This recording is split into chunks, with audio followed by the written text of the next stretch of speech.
일본의 수능 시험이라고 할 수 있는 센터 시험이라고 있어요. 나이가큰 유시 센터 시행, 그러니까 센터 시험이라고 하죠. 꼭 영어 단어를 붙이려고 그래요. 얘네들은 영어도 못하는 것들이 무슨 중앙 시험이라고 부르든지 뭐 통합 시험 이러면 될 거 가지고 또 센터 시험이래. 일본 애들이 뭔가 좋은 일 있을 때 스바라키 이런 거예요. 스바라키 막 사전 찾아봐도 스바라키가 없는 거예요. 일본어 같잖아요. 스바라키. 근데 알고 보니 슈퍼 럭키인 거예요. 스바라키. 좀 시험이 있긴 있는데 경쟁이 치열하지가 않아요. 일본은 우리나라처럼 대학교 입시가 가장 메인 시험이잖아요. 인생의 가장 중요한 시험인데 일본은 초등학교 때부터 입시가 있어요. 좋은 대학을 가기 위한 초등학교, 중학교, 고등학교 시험이 있습니다. 그래서 그런 수험 학교에 들어가려면은 계속 학원에서 입시를 준비해가지고 초등학교 입시, 중학교 입시, 고등학교 입시, 대학교 입시가 있고 또 공립학교, 사립학교 이런 것도 있고 우리나라는 그냥 동네에 있는 학교 가더라도 자기가 공부만 열심히 하면은 좋은 대학교 갈 수 있지 않습니까? 근데 일본은 동네에 있는 공립학교 가면 좋은 대학교 못 가요. 제대로 교육도 안 시키고 질이 굉장히 떨어집니다. 일본은 공부에 관심이 있고 고질이 있고 이런 친구들만 입시 학교로 진학을 한다는 거예요. 그래서 입시 학교 진학을 안 하면 공부를 별로 많이 안 해요. 그런 부분은 그래도 좋은 것 같긴 합니다. 제가 생각하기에 우리나라 너무 쓸데없이 대학을 많이 가는 것 같아요. 누구나 다 대학교를 갈 필요는 없습니다, 여러분. 기술을 배우고 자격증을 따는 게 훨씬 나아요. 공부에 관심이 없다면요. 저도 중학교 때 그 기술 같은 걸 너무 좋아했어요. 기계 만드는 거 좋아하고 자동차 좋아하고. 그래서 공부를 갈 생각이 있었어요. 그런 다음에 입시 준비를 혼자 해서 대학교를 공대로 가면 되겠다 이런 생각을 했었어요. 근데 선생님이 공부를 넌 잘해서 안 돼 이런 거예요. 그러니까 이런 인식 자체가 우리는 이제 바꿔야 된다는 겁니다. 공부를 잘하면 공고 상고 가면 안 돼. 요거는 이 상식적으로 말이 안 되는 거예요. 그래서 저는 외고를 갔어요. 제가 만약에 공부를 가서 자격증 따고 있으면 세계적인 기술자가 됐겠죠. 인지니어가. 지금 유튜브 하고 있어. 여기 센터 시험 과목인데요. 국어, 지리, 공민, 수학과 외국어, 리스닝 이렇게 나뉘고 또 세분화돼서 나뉘는데 여기서 원하는 과목이나 아니면 자기가 전공하고 싶은 대학교랑 관련이 있는 그런 과목들만 시험을 보는 거예요. 골라서. 일본에도 물론 입시 학원들이 있어요. 제가 이 학원 수업하는 것도 많이 보러 가고 이런 학원 선생하는 친구들도 있어가지고 얘기를 듣고 해보면 많이 낮아요. 이 수준이. 가르치는 수준 자체도 많이 떨어져요. 우리나라의 강남의 대치동 학원이나 일타 강사들 수준 보면 엄청나게 잘 가르칩니다. 기똥차게 잘 가르쳐요. 일본은 수준 낮아요. 제가 일본의 대부분의 분야의 수준이 방탄소년단과 아라시 차이 정도가 난다고 말씀을 드렸죠. 지금 대부분의 분야가 그런 수준이 납니다. 개개인의 수준 차이라는 게. 이런 학원 같은 거 다니는데 그렇게 경쟁 치열하지 않아요. 치열하게 공부 안 시킵니다. 뭐 초등학교 때부터 애들 이제 입시 학원을 다니게 하는데 이런 짓 하고 있어요. 유치하게 머리에다가 이렇게 뭐 필승 뭐 합격 묶어놓고 가르치는 척 하는데 가르치는 수준이나 공부하는 열정 이런 게 상대가 안 돼요. 우리나라랑. 무슨 초등학생들한테 이런 거를 머리에다가 두르고 하라고 그래요. 요 편차치라고 있어요. 이게 뭐냐면 저도 이게 무슨 개념인지 잘 몰랐는데 그냥 가운데 정 가운데가 있는 게 50 여기 편차치 50이 중간 정도의 점수대고 6, 70점대로 가면 되게 높은 거고 3, 40점대는 낮은 거다 이런 건데 그냥 점수로 백분율로 나누면 되지 이걸 또 이렇게 괜히 명칭을 붙이고 어렵게 멋있는 척하고 이러는데 별거 없는 겁니다. 그냥 편차치라고 그래요. 예전에는 한 90년대 말 정도까지 우리나라 대기업 총수들 아니면 대기업의 후계자들 재벌 2세 3세들은 일본 유학을 많이 보냈었어요. 삼성의 이건희 회장도 와세다 대학교 나왔고 아드님 이재용 부회장도 일본의 게이오 대학교에 경영학 석사를 하고 예전에는 일본한테 배울 게 있어서 재벌 2, 3세들 아니면 집안 좀 사는 집 자제분들이 일본으로 유학을 꽤 보냈었단 말이에요. 근데 지금은 이 재벌 2, 3세들 그 일본 유학 안 보내요. 이제 배울 게 없다는 거를 다 아는 거죠. 그래서 다 후계자 90%가 미국 유학파. 예전에 와세다 게이오, 뭐 메이지, 아오야마, 호세, 주오 리쿄 이런데 많이 갔었어요. 지금은 안 보내요. 일본의 지금 유학생들의 분포도를 보면은 중국 유학생들이 가장 많은데 중국 유학생들 중에서도 동북지방 있죠. 똥베이, 길림성이나 흑룡강성 추운 동네가 발전이 덜 됐어요. 집안 사정이 그렇게 넉넉하지 않은 친구들 자제들이 일본 유학을 지금 많이 와요. 왜냐면 아르바이트를 하면서 학업을 할 수 있기 때문에 미국은 알바가 기본적으로 유학생들은 불법입니다. 일본은 합법적으로 알바를 할 수 있기 때문에 중국 유학생이 많이 오고 그 다음으로 베트남 유학생이 많이 와요. 한국 유학생들은 많이 이제 수가 줄어들었습니다. 베트남 애들한테는 가장 꿈의 나라가 한국이고 그 다음이 일본입니다. 제가 그 대학교에 재미생이라고 제 담당 학생들 베트남 유학생도 꽤 있었는데 다들 그냥 욕하느라고 바빠요. 제가 일본 사람이 아니니까 저한테 하소연을 하는 거예요. 일본 괜히 왔다고. 일본 이런 게 싫다. 너무 사람 무시한다. 일본어 못한다고 발음 안 좋다고 되게 무시하고 깔보고 김 선생님 그래도 한국 사람이라서 낫겠죠. 베트남 학생들 너무 무시하고 차별해요. 말도 안 걸어요. 같이 친구도 안 해주고 일본 선생들이 수업 시간에 대놓고 무시하고 그래요. 그러는 거예요. 그러니까 일본 애들은 백인 이외의 나라들은 지네들보다 낫다고 생각하는 거예요. 백인, 흑인 정도까지는 그래도 인정을 해주고 잘해주는데 그 이외의 나라는 다 낫다고 생각하고 아예 무시를 하는 거예요. 일본 학생들 참 정냄이 떨어집니다. 지네들끼리만 놀고 유학생들은 그냥 완전 따돌립니다. 요즘에 더 그래요. 예전에는 그래도 일본이 잘 살 때는 여유가 있었기 때문에 해외 유학생들 같이 좀 놀고 친해지고 이랬었는데 요즘에 애들은 더 편협해지고 쪼잔하고 찐따 같은 그런 성격들이 많아요. 일본 애들이. 대학교 랭킹을 대략적으로 설명해 드리자면은 우리나라의 연고대가 일본의 와세다 게이오 정도인데 연세대학교가 한 197위, 전 세계에서 200위 안에 들어요. 고려대학교도 200위권 안에 듭니다. 일본의 명문이라고 하는 와세다가 많이 수준이 떨어졌어요. 예전에 와세다지 지금은요 전 세계에서 600위에서 800위권 사이에요. 와세다 대학교가 일본 국내에서만 명문인 거예요. 그러니까 애들이 유학도 안 가고 연구도 안 하고 수준이 낮아진 거예요. 게이오 대학교도 600위에서 800위권입니다. 와세다 게이오가 옛날에 그 명문 와세다 게이오가 이제 아니에요. 그러니까 와 안 세다 와 안 세다 대학교가 돼버렸어요. 일본 국내에서만 먹히는 대학교가 돼버렸다는 겁니다. 이 600위에서 800위권이라면요 우리나라 대학교로 치자면 건국대학교 정도가 600에서 800위권이거든요. 와세다 게이오랑 건국대랑 이제 같은 등급 정도가 돼버렸다는 얘기예요. 그러니까 예전에는 정말 명문이었어요. 건국대를 제가 무시한 건 아닙니다. 우리나라에서는 그냥 인서울에 있는 중급 정도 수준의 대학교랑 와세다 게이오가 세계에서는 등급이 그 정도밖에 인정을 못 받고 있다는 얘기예요. 요즘에 와세다 게이오 나왔다는 사람들이랑 좀 얘기를 해보고 이러면은 이제 딱 얘는 그렇게 머리가 좋아 보이진 않는다 느낌이 계속 드는 거예요. 이제 일본의 대학교들이 수준이 많이 떨어졌어요. 그런 것 좀 인식하고 계셔야 됩니다. 재벌가에서는 일본에 유학도 안 보내요. 그런 수준이 돼버렸어요.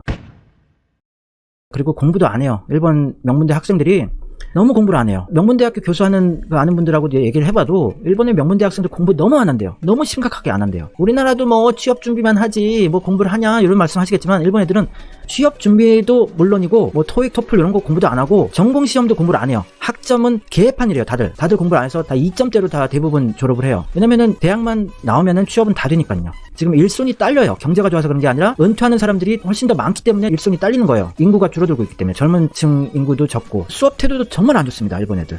되게 예의 바르고 말 잘 들을 것 같죠? 전혀 아니에요. 너무너무 수업 태도가 막 못되게 하고 아주 그냥 엄격하게 해야지 말 잘 듣고 이런 찌질한 성격들이고 조금만 풀어주면은 완전 개판입니다. 일본 애들 꽉 쥐어줘야 돼요. 조금 잘해주고 이러면은 완전 사람을 개무시하고 수업 태도 더러워집니다. 좀 좋은 대학교에서 학생들 가르치는 교수인데 정말 저만 만나면 하소연을 해요. 진짜 일본 애들 학생들 너무너무 수업 태도 개판이고 공부도 안 하고 어쩜 이렇게 머리가 안 좋냐. 동경대학교, 도쿄대학교, 교토대학교, 뭐 나고야대학교 뭐 이런 랭킹이 세계적으로 높은 대학교들이 있긴 한데 그거는 지금 학생들이 수준이 높아서 그런 게 아니라 역대 노벨상 수상자가 몇 명 나왔었기 때문에 그 노벨상 빨로 지금 랭킹을 유지하고 있는 거지 애들 개개인의 수준은 서울대 연고대보다 동경대 와세다 게이오 애들이 훨씬 떨어져요. 그건 제가 보장할 수 있습니다. 애들 학습 능력도 떨어지고 아는 것도 없고 현명하지도 않고 창의력도 없고 한심한 수준이에요. 우리나라 학생들 얼마나 고생이 많습니까? 자기소개서에서부터 뭐 온갖 스펙, 영어, 그러니까 토익, 토플, 중국어, HSK, 일본어, 뭐 JLPT 너무너무 이것저것 많이 준비를 하는데도 불구하고 취직을 못하는 요 현실이 너무 가슴이 아파요. 너무 안 됐습니다. 능력치는 뛰어난데 일본 애들은 이제 망조가 든 게 아무런 노력도 안 하고 아무런 공부를 하려고 하지도 않고 의지도 없고 그냥 대학만 대충 들어갔다가 졸업만 하면은 다 취직이 되니까 얘네들 경쟁력이 너무나 떨어지는 겁니다. 지금 일본이 한 40, 50대까지는 그나마 버텼던 게 얘네들이 그 와라는 일본의 사회 질서 시스템 안에서 자기 일만 열심히 하면은 그래도 인정받고 안정적으로 할 수 있었다는 것 때문에 조직에 충성하는 사람들이 꽤 있었어요. 근데 고이즈미 정권 때 이 종신고용제를 폐지를 해버렸어요. 그래가지고 파견사원, 계약직 사원 이런 비정규직이 많이 늘어나면서 그런 와라는 구심점이 이제 점점 와해가 되기 시작한 거예요. 그래서 얘들이 이제 조직에 충성하려는 사람들도 없고 아무것도 뭐 제대로 하려는 사람이 없어요. 우리나라 젊은 애들은 기성세대 40, 50대보다 훨씬 능력치가 좋다는 얘기예요. 스펙이. 그런데 좀 경쟁이 너무 심해서 취업이 안 되는 것일 뿐이고 일본보다는 훨씬 낫습니다. 훨씬 의욕이 있고 에너지가 있어요. 일본 젊은 애들은 자동차도 안 타요. 자동차 사려고 하는 생각도 없고 우리 젊은 애들은 그래도 뭐 사질 못하더라도 차를 사고 싶다. 멋있는 차 타고 좀 잘난 척도 하고 싶고 이쁜 여자도 같이 차 타고 여행도 가고 싶고 이런 다 욕망들이 있고 좋은 패션, 시계, 명품, 술도 마시는 것도 좋아하고 이런 다 의욕들이 있단 말이에요. 근데 사회 환경이 지금 좀 각박하다 보니까 결혼을 하려는 인구가 좀 젊은 애들이 줄어들고 또 출산율도 줄어들고 이런 거지 의욕은 있어요 우리나라는. 근데 일본은 문제가 뭐냐면 특히 일본 젊은 남자애들이 문제예요. 젊은 여자애들은 아직까지도 결혼을 하고 싶고 아이를 낳고 싶고 연애를 하고 싶고 이런 마음인데 일본의 젊은 남자애들은 이성에 대한 관심을 잃어버렸어요. 그냥 집에서 야동 보고 야애니 보고 야게임하고 그냥 자기만의 취미만 즐기고 싶고 그냥 알바해서 자기가 먹고 살 돈만 좀 벌면 되고 요것만 있으면 되는 거예요. 아무런 의욕도 없고 좀 성공하고 싶다는 그런 의지도 없고요. 사토리 세대. 일본이 미래가 밝지 않죠.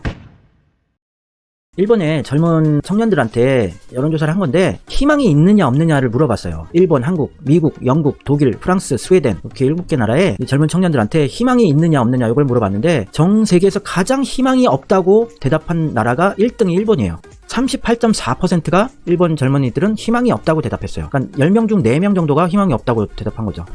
대부분의 나라들이 뭐 10% 정도였는데 희망이 없다고 얘네들도 이제 얘기를 해요. 뭐 성공하고 싶지도 않고 출세하고 싶지도 않아요. 승진 같은 거 회사에서 하고 싶지도 않아요. 대리, 과장 이렇게 올라가는 것도 싫어한대요. 책임지는 것도 싫고. 또 미래가 있겠습니까? 또 젊은 청년들의 자살률은 세계 1위고요. 우리나라의 젊은이들의 자살률보다 일본이 훨씬 높아요. 그리고 또 문제가 이 유토리 세대라고 있어요. 이 유토리 세대가 또 큰 문제예요. 예, 승진해서 책임지는 거 싫어합니다. 이 정신과 치료까지 받을 정도로 책임을 지고 자리에 올라가는 거를 두려워해요. 해외에 파견 가는 거, 출장 가는 것도 굉장히 싫어합니다. 그냥 국내에서 근무하고 싶어요. 과장 정도 이제 간부급으로 올라가면은 자기가 책임을 져야 되잖아요. 그게 너무너무 힘든 겁니다. 무섭고 두려운 거예요. 그래서 정신과 치료를 받으러 오는 그런 사람들이 요즘에 많이 늘어났대요. 이게 세대별로 나눈 건데 맨 위쪽에 부장이 버블 세대라고 하는 이제 40대 후반 50대 정도죠. 그리고 옆에 로스 제네 세대라고 그러는데 로스트 제네레이션이죠. 잃어버린 세대예요. 또 말도 안 되는 영어를 줄여서 로스트 제네레이션을 로스 제네라고 합니다. 이게 30대 40대. 그리고 요 옆에 맨 왼쪽에 이게 유토리 세대라고 있어요.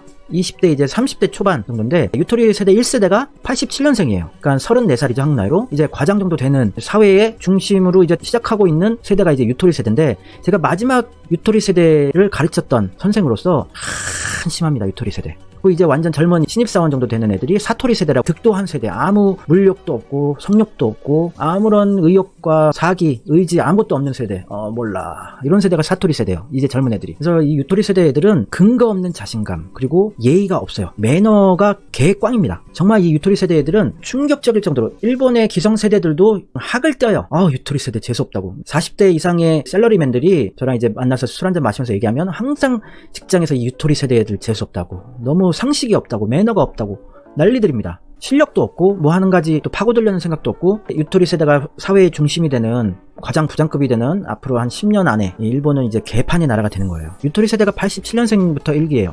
정말 개판인 세대. 학력 수준도 굉장히 낮고 공부도 별로 안 시켰던 세대거든요. 기본적인 상식이란 게 없어요. 인간으로서의 상식, 인간으로서의 예절이 없습니다. 일본은 이 유토리 세대가 이제 중심이 되면 개판 온전히 될 거라는 거죠.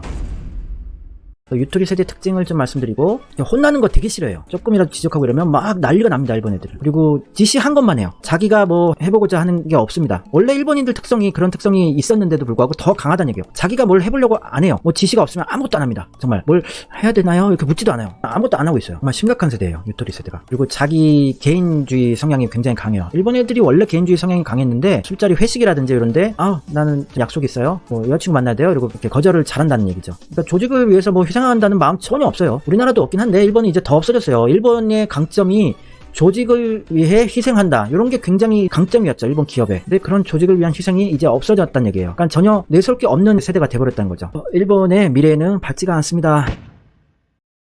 근데 제가 느꼈던 것 중에 하나가 유토리 세대 학생들이 우리나라 사람 입장에서 봤을 때 좋은 거는 뭐냐면 이 세대들이 태어났을 때부터 텔레비전에서 듣는 얘기, 어른들이 하는 얘기, 요게 다 일본이 망해오던 것만 듣고 자란 세대란 말이에요. 잃어버린 30년이잖아요. 버블 붕괴되면서 90년대 초에 어느 회사가 도산했다, 어느 회사가 합병됐다, 이런 것만 듣고 자라난 유토리 세대라서 아무런 꿈과 희망이 없는 거예요. 그런데 한국에 대한 거는 어려서부터 겨울연가, 연사마 이런 거 자기 어머니나 할머니가 보면서 좋아해주고 한국에 대해서는 좋은 이미지를 계속 듣고 자랐단 말이에요. 한국이 잘 나가는 뉴스, 삼성이 잘 나가는 뉴스, 동방신기, 빅뱅, 뭐 소녀시대, 뭐 트와이스, 카라, 뭐 BTS. 그리고 또 여자애들은 한국 화장품 인기 있고 한국 화장술, 한국 헤어스타일 이런 게 어려서부터 계속 듣고 자랐던 얘기라서 한국은 일본보다 잘 사는 나라구나 이런 이미지가 바뀌어버렸어요, 지금 유토리 세대 애들은. 그래서 유토리 세대 애들은 혐한 감정이나 이런 게 별로 없습니다. 넷 우익들이 젊은 애들이 아니에요. 너무 일본이 잘 나갔던 그 시대를 향수를 가지고 있는 40, 50대 세력들이 박탈감 때문에 너무 좋았던 시절이었는데 내 지금 꼴이 뭐냐 이런 분노가 한국한테 타겟을 두고 욕을 하는 거죠, 혐한으로. 그런 걸로 만족하면서 화풀이하면서 사는 애들이 이제 40, 50대 넷 우익들이 많아요. 일본이 좋았던 시절을 경험했던 일본 아저씨들이 혐한들이 많습니다. 유토리 세대들은 한국에 대한 나쁜 이미지 이런 것도 그냥 모르겠고 일본이 잘 살았던 것도 경험해보지 않았기 때문에 일본이 대단했었는데 이런 것도 없고 한국이 그냥 더 좋고 잘 사는 나라라는 이미지가 있어서 일본은 제가 말씀드렸다시피 가불관계, 누가 위냐 아래냐 이게 굉장히 중요하다 그랬죠. 분류하는 거, 사람을 등급 나누는 거. 근데 한국이 어려서부터 괜찮은 나라라는 이미지만 보고 살았고 일본은 잘 살았던 기억이 자기네들 경험해본 적이 없기 때문에 한국을 위로 생각한다는 얘기예요. 제가 많이 그런 얘기를 들었어요, 학생들한테. 한국이 훨씬 잘 살지 않아요? 김 선생님 나라 잘 살잖아요, 술 좀 사주세요, 이렇게 농담하는 애들도 있고. 얘네들이 이제 사회의 중심이 되면은 우리나라보다 못하다는 인식을 가진 애들이 중심이 되기 때문에 한일 관계는 평화롭게 될 것이다 라고 생각합니다. 그래서 앞으로 한 10년 후면은 일본이 우리한테 정말 잘할 겁니다. 정말 친하게 지낼 수 있을 것 같아요.